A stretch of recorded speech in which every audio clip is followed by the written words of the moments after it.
With the declination of Dreamcast, Sega stated that it was no more going to be a first-party company, but will be a third-party company providing games for its rival companies like Sony, Nintendo, and Xbox. で、セガといたしましてはソフトメーカーという形に今後展開していきますが、ドリームキャストのソフトとですね、他社フォーマット向けのソフトを合わせてですね、来期につきましては、これは前提条件といたしまして、マイクロソフト、Xbox、任天堂ゲームキューブが予定通り発売された場合、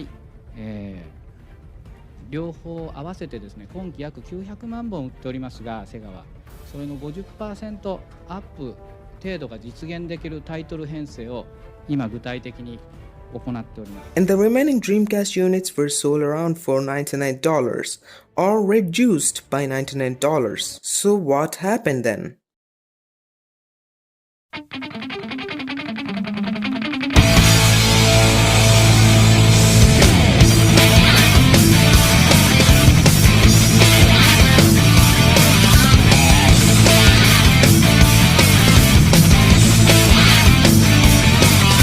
Sega re-released their 3D titles like Sonic Adventure 2 Battle in 2002 and Sonic Adventure DX Director's Cut released in June 2003 for GameCube with some new features and couple of improvements. People loved those games and even to this day too. And in the December of 2003, Sonic Heroes released on PS2, Xbox, GameCube and PC. It had kind of mixed opinions, but me as a kid though, I loved this game. But things didn't went on that smoothly. Until the year 2005.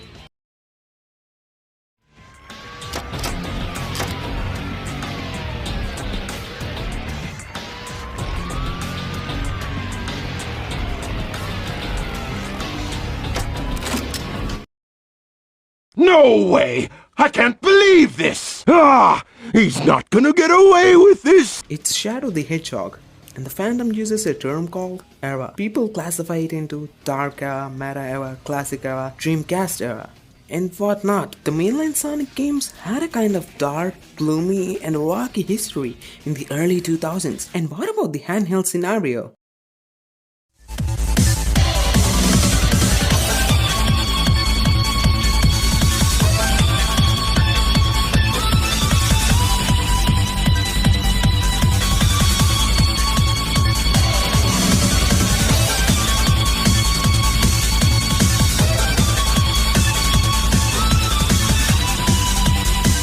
Game Boy Advance, or in short known as GBA, is a home to so many good titles, and among them of course there is the Sonic Advance lineup, where the franchise went back to its 2D roots and furthermore expanded the characters in terms of gameplay and visuals. And of course the lineup was developed by Sonic Team and DIMS, and there is a Sonic Battle game and not developed by DIMS. And in GBA space, Sonic definitely had a bright career.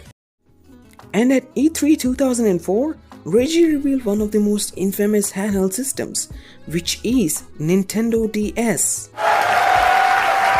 You've known these initials to represent the most obvious feature, dual screens. But that's not what the initials stand for to us. DS, Developer's System. Also, a DS Sonic game was revealed, where you swipe on the DS touchscreen side to side as fast as you can, by which Sonic goes high speeds.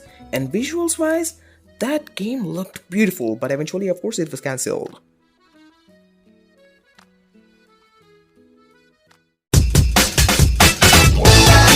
Then DIMS and Sonic Team co-developed a handheld game where they tried to include both modern and classic Sonic elements like Best of Both the Worlds, which in future acts as a foundation for the mainline Sonic games. Of course, it is none other than Sonic Rush!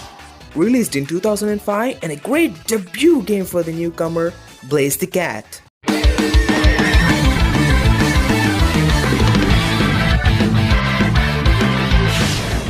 Hello everyone, this is the Bizarro. Recently I completed my playthrough of Sonic Rush on my YouTube channel. If you haven't checked out those videos yet, go ahead and check out.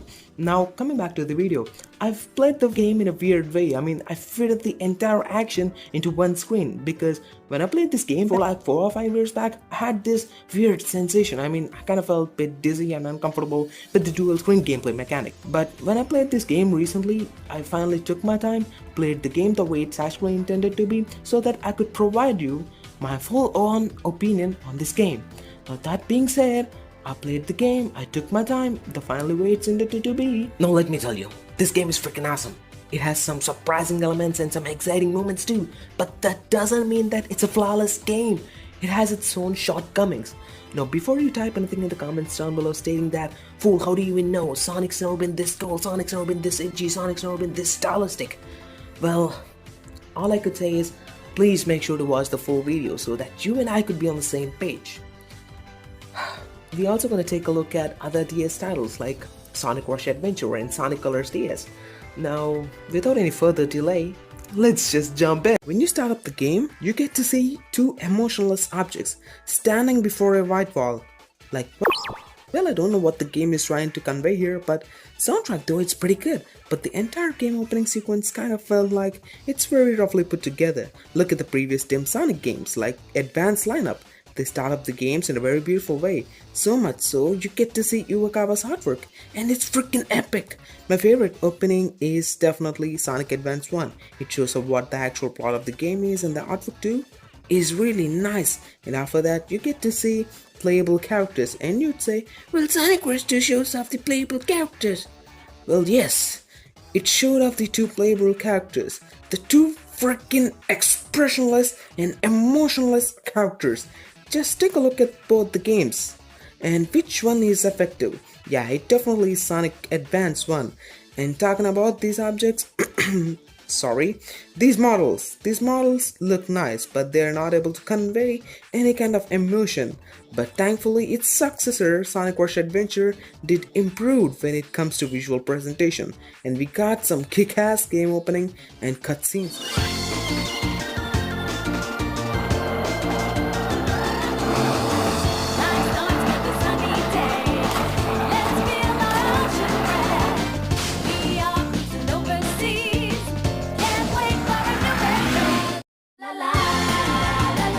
But it created some messy things too. It's a topic for another time. After the opening screen, you will see these beautiful looking menu screens, and you'll be seeing 3 things: gameplay, battle play, and options. By clicking on the gameplay, you'll be instantly placed in Leaf Storm Zone Act 1 as Sonic. No cutscene, no BS, straight up action. That's really good. And upon beating 2 acts, you'll be greeted by a boss fight. And upon completing the boss fight, you'll see a cutscene where Sonic looks into the sky like a doofus. And this cutscene definitely influenced 06. I mean Sonic 06 to be precise though.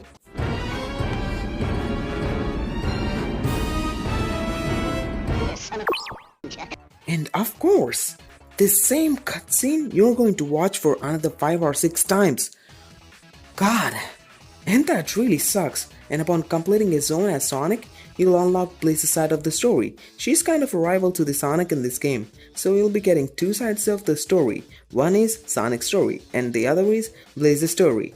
After defeating Leaf Storm Zone, you'll see Blaze the Cat, who is a princess from another dimension, also guardian of Soul Emeralds, similar to that of the Chaos Emeralds. In some way, she ends up in Sonic's dimension, and Eggman got hold of Soul Emeralds, and it's up to Blaze to find the rest of the Soul Emeralds. And during her adventure, she meets Scream the Rabbit.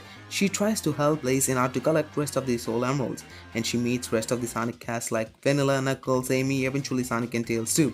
Blaze develops a special bond with Cream the Rabbit, and Cream makes her realize about the Friendship, trusting others, and teamwork. It kind of feels a bit cringy, and even at some places I cringed a bit. Oh my god, this gives me Sonic Heroes vibes, darn it! Sonic, on the other hand, tries to find answers about Blaze the Cat, and with the help of Tails, they get to know that there is a tear in space-time continuum, which causes the entire world to be destroyed. Of course, Blaze's world too. And right after that, Sonic and Tails gear up to find out Blaze, and by meeting with Vanilla, they get to know that Cream is with Blaze. While finding Blaze, they'll get to know about Eggman Mega and Eggman from Blaze's dimension. Sonic meets up with Blaze and asks her about the tear in space-time continuum, and Blaze is very reluctant about this stuff and tells Sonic and Tails to stay away from this stuff. And meanwhile, Blaze slowly starts to understand about trusting others and friendship. Oh boy, the cheesiness and cringy moments. But soon, Blaze and Sonic go head on head, and if you watched my videos, you will know that my hand pains a lot after pressing those AB buttons. My hand! It's paining! Freaking paining! My hand pains a lot. But nonetheless, it's a very cool moment in the game. And if you're playing as Sonic, you'll throw her away and you'd have a friendly conversation. But if you're playing as Blaze, you'll throw Sonic away, you'll defeat Eggman, and you would have a friendly conversation with Sonic. After that, Sonic goes to defeat Eggman Nega, and Eggman captures Cream and tells Blaze to come to point W. Finally, Sonic and Blaze defeat both Eggmans, and that's it. You get to see beautiful Yokogawa's artwork, and during credits, you get to see the advanced sprites for one last time. And that's literally freaking beautiful. And by completing Sonic's story, you'll unlock Time Attack mode and sound test, where you can listen entire game sounds from Sonic voice lines to stage and level soundtracks. That's really freaking rewarding though. By completing both the stories, aka by collecting all the 7 Soul and Chaos Emeralds, you'll unlock a final extra zone. Both Sonic and Blaze go super. Okay. Sonic goes Super Sonic and Blaze goes Burning Blaze, and they defeat both Eggmans and save the day. And after that, Sonic and Blaze both get separated, and finally Blaze understands friendship and trusting others, teamwork, and finally credits roll, and you get to see the final Yokogawa's artwork. And that's the literal story of Sonic Ridge. The story is definitely not great, of course. It's a game made for handhelds, what more could we even expect? But the story that I've enjoyed a bit is of course Blaze's side of the story, because there is some kind of a progression happening when it comes to the Blaze's side of the story. Also, after defeating the boss, you can see a beautiful cutscene, and she's not a doofus like Sonic. She instantly charges and beats the hell out of Eggman for 7 times. But Sonic's campaign though, it felt a bit dumb. It's always like follow Blaze and Sonic goes through each and every place that Blaze has gone through. Well, it's kinda boring in terms of story wise. And the story in this game is conveyed through the text boxes. And the other thing is the dialogue in Sonic's campaign is not overloaded. But the dialogue in Blaze's campaign though, it's literally overloaded. And I did not like this sudden increase of dialogue. It sucks. And it feels like a chore to sit down and understand the story. They should have treated both the characters in the same way. I said I enjoyed Blaze's campaign, I definitely did, but it sucks to read so much of stuff. Overall, the story had this Sonic Heroes vibe to it. If you'd ask me, is it kind of cheesy or cringy? I'd say yes. Well, that being said, it's time to look at the gameplay. So Sonic in this game can move left, right, jump, spin dash, can partially do a homing attack by pressing R button in midair, can look up and down. Also, the main mechanic is boost. This game literally inspired mainline Sonic games, and even to this day, the boost has been the most famous Sonic playstyle, and it stayed even more longer than the adventure formula. And I have entered into Sonic games when the boost formula was and is still around, but I've played mostly the adventure playstyle. In this game, with the instant press of a button, Sonic can reach high speeds. We've already seen the blue blur going at top speeds in Advance 2 and 3 actually, but in those games, he goes top speeds gradually, just like adventure titles. But Sonic Rush is kind of a unique game. It took elements from 2D Sonic and gave it a unique spin. Now you can blast through each and every zone at top speeds with the press of a button, and you can fill your boost gauge or tension gauge by doing tricks and defeating enemies. And you can do tricks by touching springs or jump panels and on rails too. Also, Sonic has Tails as a sidekick who kind of assists Sonic during boss battles, also in the hub worlds too.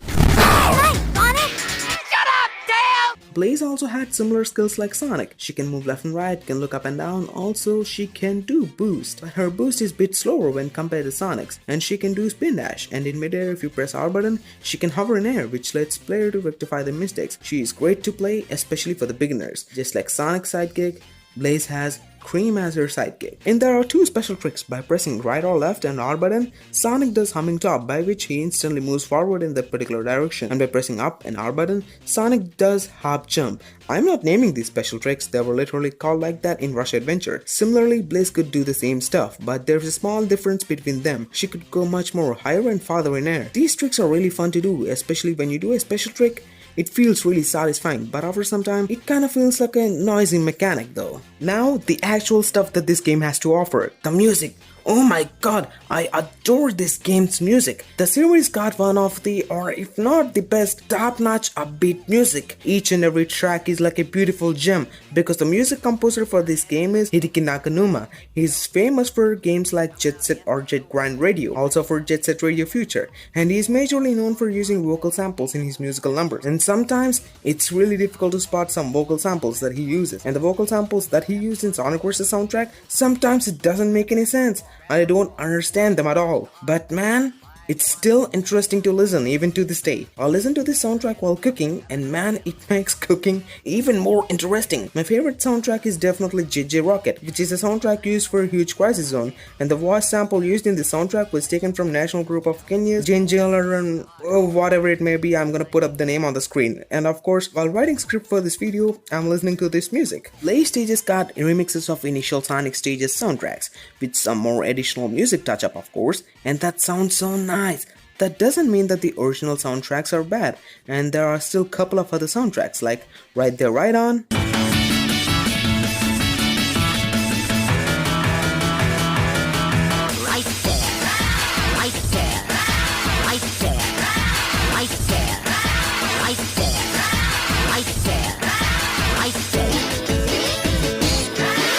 Back to Back, and spinning on it back to back, on the turntables back to back, and spinning on it back to back, on it back to back, and spinning on it back to back, on the turntables back to back, and spinning on it back, on the turntables back, on it spinning on it back to back, and spinning on it back to back, on the turntables back, spinning on it and spinning on the turntables back.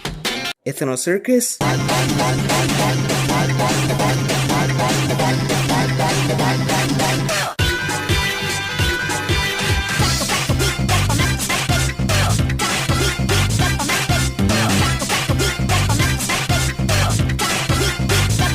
What You Need, Stop, proceed, cause this is what you need. Stop, proceed, cause this is what you need. Stop, proceed, cause this is what you need. Proceed, cause this is what you need. Cause this is what, this is what, this is, this is what, this is what, this is, this is what, this is what, this is, this is what you need, what you need. And if you'd ask me though, there is another soundtrack, which is wrapped in black, and listen to it wearing earphones or headphones. It feels so good. You won't trust me? Then listen to it. Blame, too strong. Blame, too strong. Blame, too strong. Too strong. Too strong. Blame, too strong. Blame, too strong. Blame, too strong. Too strong. Too strong.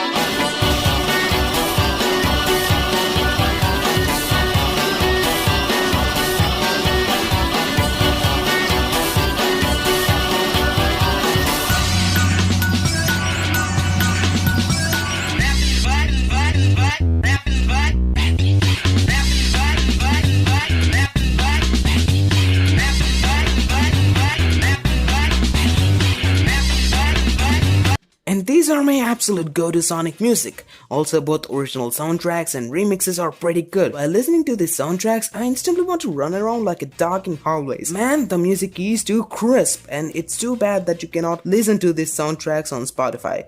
And I use it a lot to listen Sonic music. Most of them are present, except the dim Sonic games of course. When it comes to the zones and levels, there are a total of 7 zones. Leaf Storm Zone, Water Palace Zone, Mirage Road Zone, Night Carnival Zone, Huge Crisis Zone, Altitude Limit Zone, Deadline Zone, with each of them having 2 acts and 1 boss fight at the end.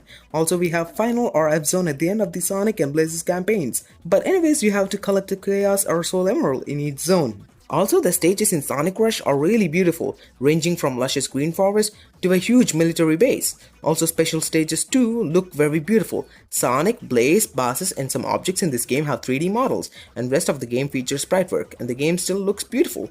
But they should have used the advanced sprites for this title. Even Castlevania Dawn of Sorrow, released few months prior to the Sonic Rush, it featured sprite works for the characters and some 3D models for the enemies. That looked very nice. What I'm trying to say here is advanced sprites are really expressive and impressive when compared to these models. You could argue that, well, they did this so that they could show and earn the true potential of the DS. But at what cost? How much good did these models look? But you will say that they're expressive. Look at the advanced sprites. Look at their facial expressions. It's very detailed. Well, look at the facial expressions of these models. they don't have any expressions. These models convey their emotions by their body movements. Other than that, there is nothing special about these models. But advanced sprites convey their emotions through their body movements, also through their facial expressions. Whatever it may be, visuals look very nice even to this day, especially if you play this game on an emulator. It looks crisp, neat and clean. So after the completion of the stage, you'll get to see the result screen where Sonic does these cool moves.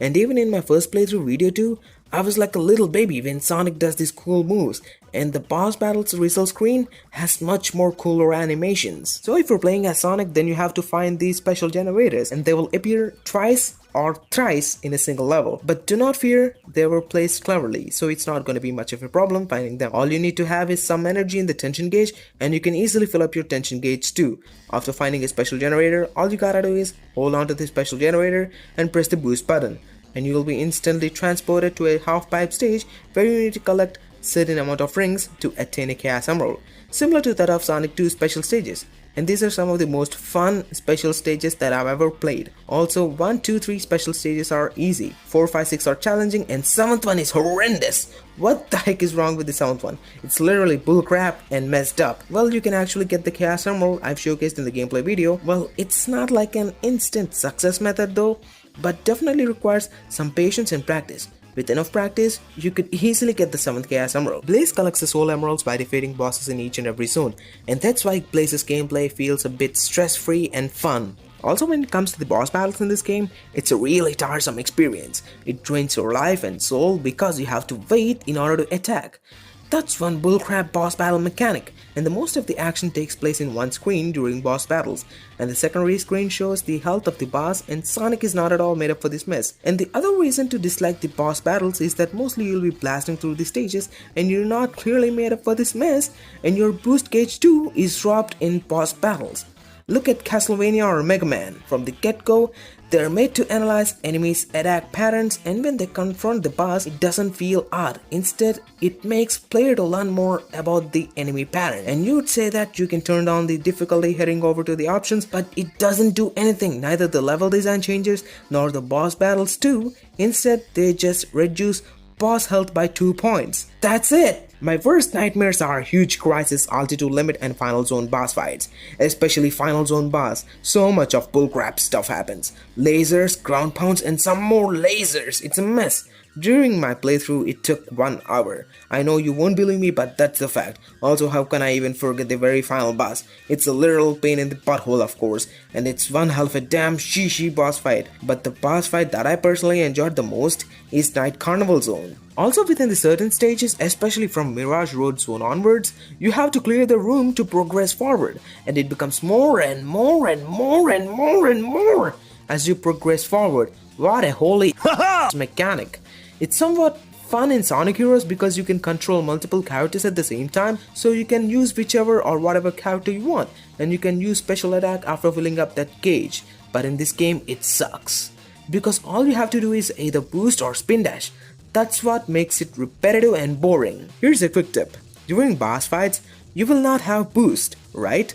Do a quick spin dash and take a small hop, and then look at Sonic, he just instantly gains speed. And this is not just for Sonic, it's also applicable for Blaze, and it worked mostly in boss battles in my experience. And this game becomes more and more notorious with its level design as the game progresses. This game is very well known for its bottomless pits. Also, the company DIMS is very well known for this stuff when it comes to Sonic games. It is also famous for its clunky enemy placements, and when you reach altitude limit or 6th zone to be precise in Sonic's campaign, it freaking kills your excitement. Like the beginning of the level itself had a bottomless pit. And not just that, every part of this zone is like a death hazard, especially these saucer sections, and you want to freaking throw the game away.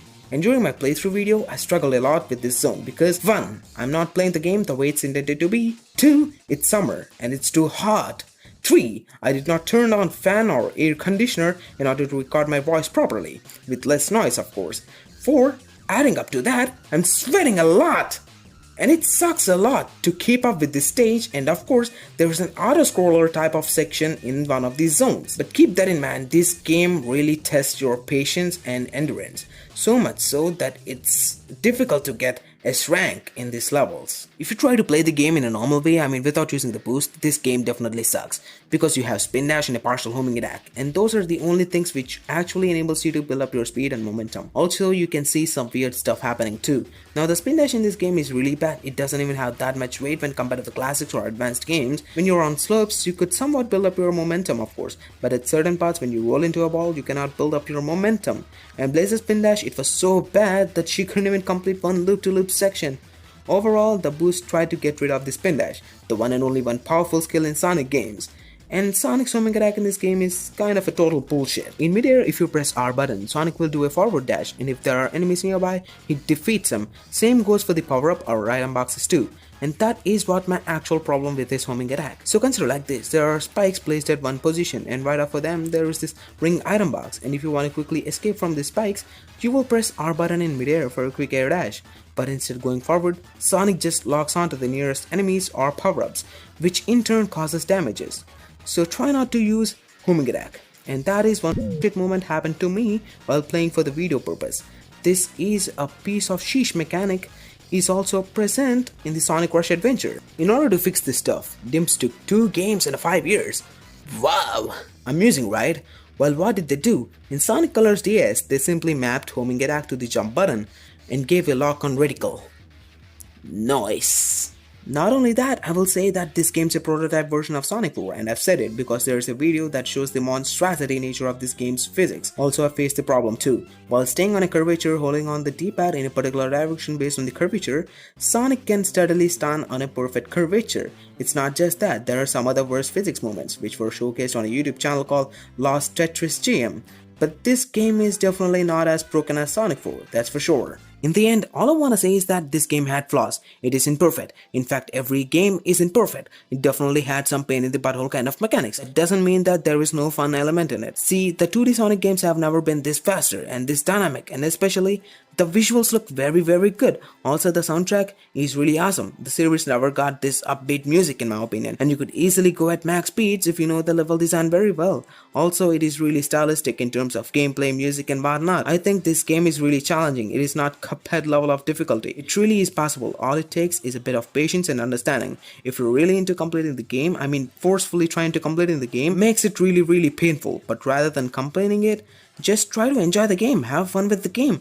Then you will definitely enjoy the game despite its flaws. I guarantee you that. If you'd ask me is it worth playing and am I going to miss something, then I'd say if you don't care about the story and want a good gameplay, then this game is for you. And yes, you're missing some amazing action that this game has to offer. And in the 2D space, Sonic's never been this faster. And you may argue that the boost tried to replace the spin dash, and I felt the same way too, but I definitely had fun time with this game. All I want to say is, have fun with the pain. Hey guys, just want to ask something. So which game shall we play next? And I've already set up a poll in Twitter, which includes Sonic Colors DS, Sonic Adventure DX, Sonic Adventure 2 Battle, also Sonic Heroes. So now, which game shall we play next?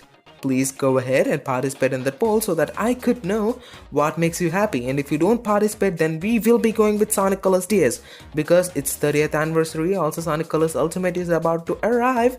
I guess it makes total sense.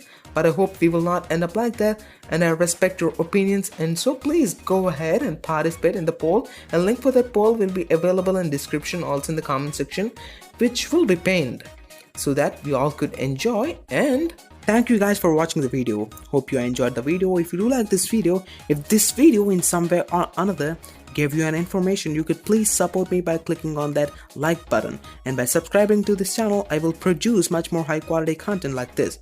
So peace out, stay safe and stay healthy.